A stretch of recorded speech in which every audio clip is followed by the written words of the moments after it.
आजकल के कुछ पढ़े लिखे बच्चे जो ये ही नहीं मानते कि आत्मा का भी कोई अस्तित्व है। वो तो बस ये कहते हैं कि सब कुछ साइंस है, सब कुछ विज्ञान है, यानी कि आत्मा का अस्तित्व नहीं मानना, ईश्वर का अस्तित्व नहीं मानना। वो ये ही नहीं जानते कि इस शरीर के अंदर एक आत्मा है और आत्मा यानी कि परमात्मा का अंश है, जो इस शरीर के अंदर आकर कर्म की रस्सी को पकड़कर कभी भी ऊपर उठता है तो कभी नीचे गिरता रहता है। कर्म की रस्सी पकड़कर यानी कि अपने कर्मों का, जो हमारे जैसे कर्म होते हैं वैसे कर्म को, फल को भोग करके वैसे ही कर्मों की रस्सी पकड़ना, यानी कि कर्मों के अनुसार ही उसको चलना। जैसे हमने कर्म किए हैं वैसे ही हम कर्मों को करते जा रहे हैं, उसके आधार पर ही या तो ऊपर बढ़ रहे हैं या फिर उस रस्सी को पकड़कर नीचे गिर रहे हैं। जब गिर जाते हैं तो उसकी कोई सीमा नहीं रहती हमारे गिरने की, और उठ जाते हैं तो इसकी भी कोई सीमा नहीं होती। हम इतना ऊंचा उठ जाते हैं कि देवताओं की गिनती में आ जाते हैं, और गिरते हैं तो राक्षसों की गिनती में आ जाते हैं। तो ये बातें सब होती हैं, लेकिन वो हमारे कर्मों के आधार पर होती हैं। इससे ही हमारी आत्मा का पतन होता है और उत्थान होता है। यानी कि यदि हम अच्छे कर्म करके ऊंचे उठ रहे हैं तो हमें या तो मोक्ष प्राप्त होगा, मोक्ष प्राप्त नहीं होगा तो ईश्वर हमें मनुष्य शरीर तो अवश्य देंगे ही देंगे हमारे कर्मों के अनुसार। मनुष्य शरीर के बाद भी हमारे कर्मों के अनुसार किस तरह के परिवार में हमें जन्म लेना है। आपने देखा होगा बहुत से लोग या तो पैदा होते ही अंबानी के घर में पैदा हो रहे हैं, तो पैदा होते ही अरबपति, करोड़पति, खरबपति, और बहुत से लोग कर्मों के अनुसार पैदा हो रहे हैं किसी गरीब परिवार के यहाँ, जहाँ पर 2 घूंट दूध भी उन बच्चों को नहीं मिल पा रहा है। तो ये सब कर्मों का सौदा है, कर्मों के फल का सौदा है। इसी कारण आत्मा बड़ा होता है और आत्मा के कारण ही हम श्रेष्ठ होते हैं। लेकिन कर्म करता है यह शरीर, कर्म करता है यह मन, और कर्म करते हैं हम, लेकिन सज़ा किसको भुगतनी पड़ती है? हमारी आत्मा को। जो लोग आत्मा के अस्तित्व को स्वीकार नहीं करते, वो लोग, उन लोगों से मैं पूछती हूँ कि आप एक बात बताइए कि हम एक चश्मा लगाते हैं, आपने सबने चश्मा लगाते हुए तो देखा होगा, पढ़ने के समय जो काम आता है। तो वो चश्मा हमने लगाया, ठीक से दिखाई नहीं देता है। पास का चश्मा है तो पास का ठीक से दिखाई देने लगेगा, दूर का चश्मा है तो दूर से दिखाई देने लगेगा। कभी कभी किसी किसी की दोनों तरह की आंखें ख़राब होती हैं, दूर का भी पास का भी, तो वो एक ही चश्मे में दोनों तरह के लेंस फिट करा लेते हैं तो सब कुछ दिखाई देने लगता है। तो दिखाई किससे दे रहा है? क्या चश्मा से दिखाई दे रहा है? यदि ये आंखें ही नहीं होंगी तो चश्मा से कैसे दिखाई देगा भाई? तो अस्तित्व किस चीज़ का है हमारे चश्मे के साथ? वो आँखों का है। यदि आँखें नहीं होंगी तो वो चश्मा किसी काम का नहीं है, वो चश्मा बेकार है बिल्कुल। क्या आपने कोई ऐसी ऐनक देखी है जो आँख की पुतली बंद करके काम करती हो? चाहे आप 4 तरह की चश्मा लगा लेना, कुछ नहीं दिखाई देता, कुछ नहीं दिखाई देगा। और ऐसा चश्मा बिल्कुल बेकार है, जिसकी आँख ही नहीं होंगी उसके लिए चश्मे का कोई अस्तित्व ही नहीं है।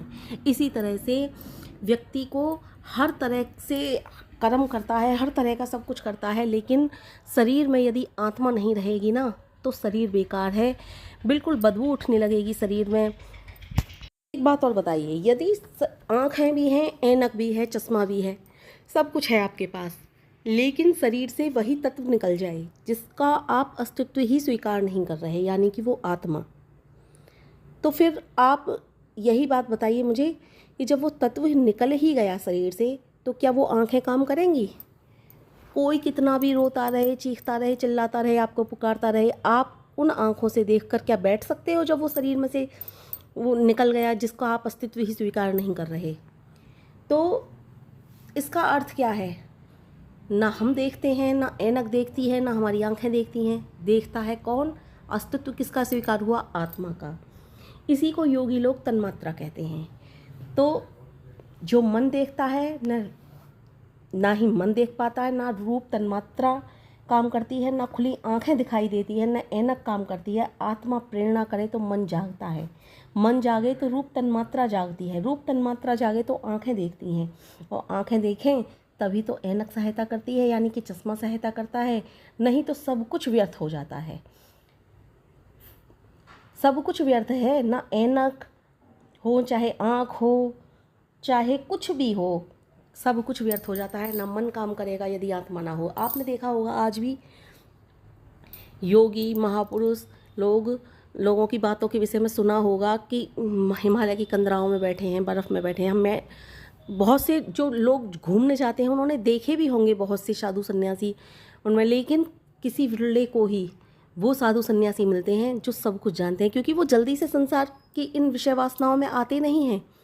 उनका सीधा संपर्क परमात्मा से हो जाता है, तो उनको इस संसार की विषय वासनाओं से, इस संसार के दुख से, सुख से, किसी चीज़ से कोई मतलब नहीं रहता। वो जानते हैं कि हम कुछ कहेंगे तो बहस करने वाले 4 लोग सामने आ जाएंगे, इसलिए वो इस बहसबाजी से, इस संसार के सभी तरह के कष्टों से, सभी तरह के सुख से, सभी तरह की, यानी कि हर तरह से इस संसार की विषय वासनाओं से मुक्त होकर के वो सिर्फ ईश्वर का ध्यान करते हैं। लेकिन यदि वो चाहें तो सब कुछ कर सकते हैं। वो एक ध्यान लगाते हैं, वो खुली आंखों से ही नहीं देखते, वो ध्यान लगाते हैं। ध्यान लगा करके इस संसार के, सारे संसार के विषय में सब कुछ जान लेते हैं। तो ये सब कुछ होता है उनकी मन की शक्ति से, ईश्वरीय शक्ति से। उन्होंने मन को कंट्रोल में कर लिया है अपने को, उन्होंने सब कुछ प्राप्त कर लिया है। तो यदि ये जो योगी लोग होते हैं ये सब कुछ बंद आंखों से देख सकते हैं, हम उन चीज़ों को उन आँखों से भी नहीं देख पाएंगे यदि हमारी वो आत्मा निकल जाए जिस चीज़ को हम देखना चाहते हैं। तो प्रधान कौन है इस शरीर में? वो आत्मा प्रधान है। यदि इस शरीर में से ये आत्मा निकल जाए ना, तो नाक का श्वास नहीं ले सकती, जिह्वा से हम बोल नहीं सकते, हाथ को, पैर किसी प्रकार की कोई गति नहीं करेंगे। इन सबको कौन प्रेरणा देता है? आत्मा ही तो प्रेरणा देती है। आत्मा ना हो तो सब कुछ होकर भी कुछ नहीं रहता। आत्मा के कारण ही यह शरीर सबसे बड़ा श्रेष्ठ है। वह चला जाए तो यह शरीर कुछ भी नहीं रहेगा, न देवपुरी रहेगा, न ब्रह्मपुरी, न ऋषिपुरी, व्यर्थ होकर रह जाएगा। क्योंकि देवताओं को ये देवपुरी लगा, ब्रह्मपुरी लगा, ऋषिपुरी लगा, यहाँ तक कि इस शरीर में सभी लोग रहने के लिए आते हैं, सोचते हैं इस शरीर में रहने के लिए। तब हम सोचते हैं किसी न किसी प्रकार से इसे ठिकाने लगा दें। जब आत्मा ही नहीं रही तो इसे, मरने वाला मर जाए तो कुछ देर तक तो लोग उसके साथ लिपटते रहते हैं, कुछ देर तक तो रोते रहते हैं, लेकिन कब तक रोते हैं? फिर चुप होकर प्रतीक्षा करते हैं कि कब इस सब को उठाकर ले जाएं और जल्दी से इसका दाह संस्कार करें, जो भी जिसके यहाँ जिस भी प्रकार से होता हो, क्योंकि उसमें से कुछ देर बाद फिर दुर्गंध उठने लगेगी। तो आत्मा का अस्तित्व यह है, आत्मा का अस्तित्व। मैं उन पढ़े लिखे चंद लोगों से कहना चाहती हूँ, यदि इस शरीर से ये आत्मा ही निकल जाए तो क्या बचता है इस शरीर में? क्या ये आंखें देखती हैं? क्या ये हाथ पैर काम करते हैं? क्या शरीर, मन काम करता है? फिर तुम्हारा नहीं, आज मन जलेबी खाने के लिए कर रहा है, या क्या जिह्वा काम करती है आपकी? कुछ भी काम नहीं करता। तो सर्वश्रेष्ठ कौन हुआ इस शरीर में? आत्मा हुई। आत्मा है तब तक ही शरीर चल रहा है, तब तक ही शरीर का अस्तित्व है, जब तक इस शरीर के अंदर आत्मा है। यदि इस शरीर के अंदर से आत्मा निकल जाती है तो हमारे प्रियजन, जो हमको चाहते हैं, जो हमको चाहने वाले हैं, जो हमसे प्यार करने वाले हैं, वही इस शरीर को शमशान में ले जाकर दाह संस्कार कर देते हैं।